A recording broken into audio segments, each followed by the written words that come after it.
আশেপাশে দুইটি সাদা কাপড়ের কালো ছায়া চলে আসলো।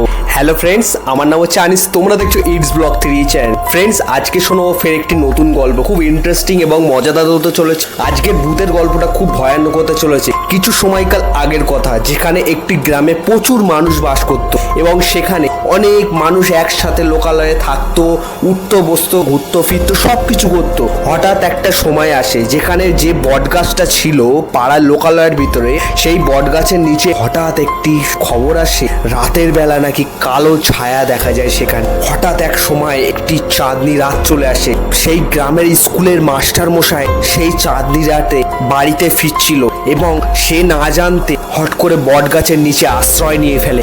যখনই সে আশ্রয় নিয়ে ফেলে, আশেপাশে দুইটি সাদা কাপড়ের কালো ছায়া চলে আসলো। সেই বাতাসের মধ্যে ভেসে আসা সেই কালো ছায়া মাস্টারের দেখে জান শুকিয়ে গেল এবং সেখান থেকে দৌড়ানোর চেষ্টা করলো। মাস্টার সেখান থেকে পালাতে পারেনি। সে যখন পালাতে যায়, মনে হয় যেন সে সেই জায়গাটাতেই চক্র লাগিয়ে যাচ্ছে।